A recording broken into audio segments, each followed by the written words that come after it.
Smile horror story. आशी अभी अभी कॉलेज के लिए उत्तराखंड छोड़कर दिल्ली एक नए फ्लैट में रहने के लिए आई थी। उसे अपने कॉलेज से कुछ आधा घंटा दूर एक फ्लैट मिला। अगले 2 दिन आशी और उसके मम्मी पापा जो उसे छोड़ने आए थे उसका घर सेटअप करने लगे। घर सेटअप करते हुए उन्हें पिछले ओनर्स का एक गत्ते का बॉक्स मिला, पर उसे उन्होंने जैसे तैसे का साइड में छोड़ दिया। 3 दिन बाद आशी को अलविदा कहकर उसके मम्मी पापा वापस अपने घर उत्तराखंड निकल गए। जाते जाते आशी की मम्मी पीछे मुड़ी और कस के उसे दोबारा गले लगाकर कहने लगी कि उन्हें कुछ अजीब सी बेचैनी हो रही है। अच्छा होता अगर आशी इस बेचैनी को थोड़ी और सीरियसली लेती, क्योंकि अगले कुछ दिनों में जो उसके साथ घटने वाला था वो किसी ने भी सोचा नहीं था। आशी को फोटोग्राफी और एडिटिंग का बहुत शौक था और वो इसी फील्ड में आगे भी कुछ करना चाहती थी, मगर घर पर पैसों की थोड़ी कमी होने की वजह से वो कभी अपने लिए प्रोफेशनल कैमरा खरीद नहीं पाई थी। पर वो दिल्ली आकर खुश थी।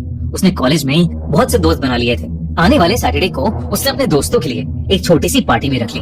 देखते ही देखते फ्राइडे आ गया। कॉलेज से लौटते ही उसने पार्टी के लिए घर की साफ सफाई शुरू कर दी। बालकनी साफ करते हुए उसकी नजर कोने में पड़े उस गत्ते के बॉक्स पर पड़ी, जो इतने समय से बाहर पड़े पड़े बिल्कुल सड़ गया था।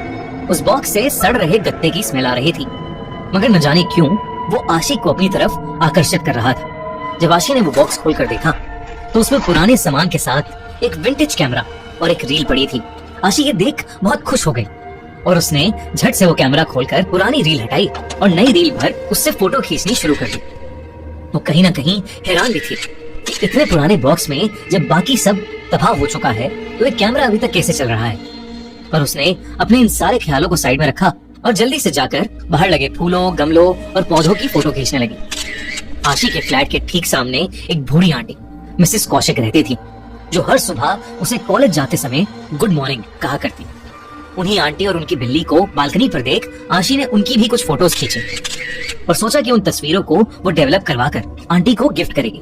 अगले दिन सुबह सुबह आशी ने पास के एक फोटो स्टूडियो से सारी तस्वीरें डेवलप करवाई और एक एनवेलप में डालकर सीधा मिसेस कौशिक के पास चली गई, जिन्हें वो फोटोज बहुत ज्यादा पसंद आई।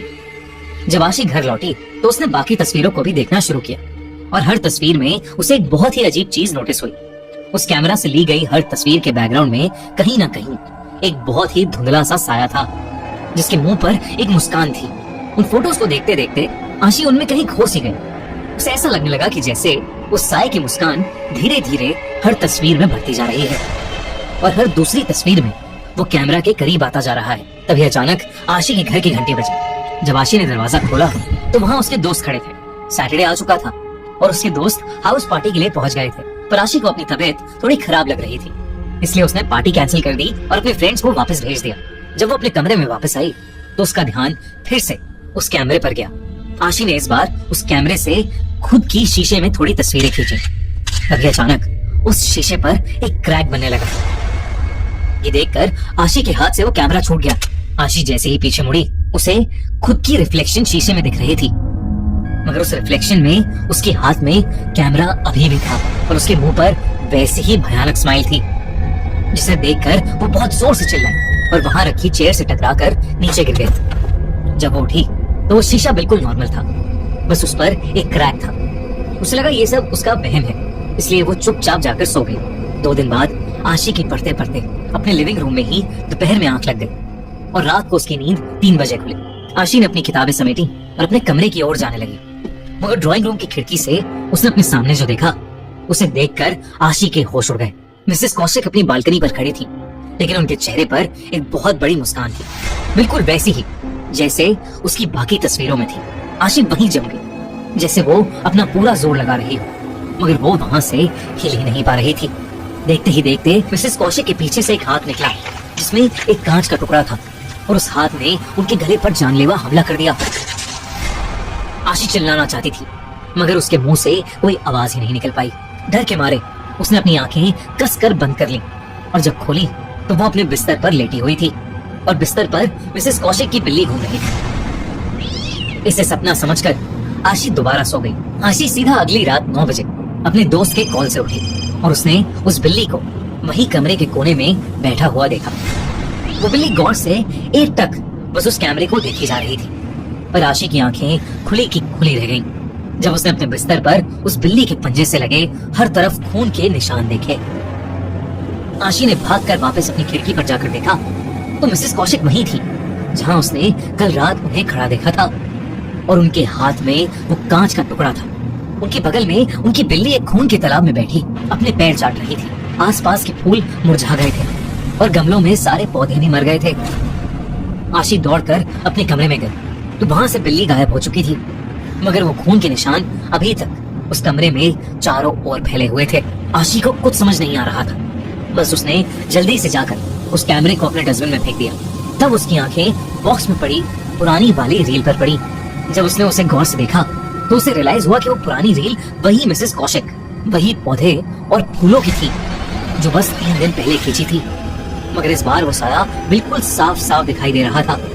हर तस्वीर में आशी ही खुद पीछे खड़ी हुई थी और उसके चेहरे पर वही भयानक स्माइल थी।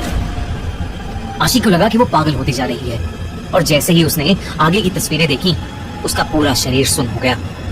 आगे की तस्वीरें आशी की ही थी, कई उसके बचपन की, कई उसके स्कूल की, और हर तस्वीर में वो साया आशी के बिल्कुल पीछे खड़ा था, उसे अपनी डरावनी मुस्कान के साथ देखता हुआ। एकदम से पीछे डस्टबिन में पड़े कैमरा से एक क्लिक की आवाज आई, मगर पीछे कुछ भी नहीं था। और तब आशी ने उस रील की आखिरी तस्वीर देखी, और वो आखिरी तस्वीर भी आशी की थी। ड्राइंग रूम में हाथ में रील लिए डस्टबिन में से खींची हुई फोटो। मगर उस फोटो की सबसे डरावनी बात ये थी कि फोटो में आशी के बिल्कुल सामने मिसेस कौशिक और बहुत सारे ऐसे ही लोग एक लंबी भयानक स्माइल के साथ खड़े थे। कांपते कांपते आशी ने ऊपर देखा तो वही साया आशी के ठीक सामने आकर जोर से चिल्लाया, स्माइल।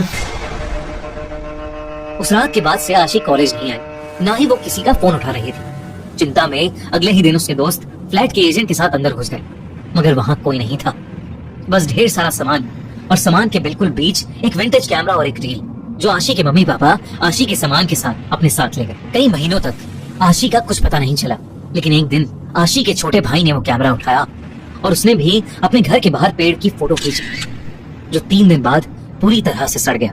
जब उसके छोटे भाई ने वो फोटो डेवलप कराई तो उसे देखा कि उस पेड़ के पीछे आशी खड़ी थी।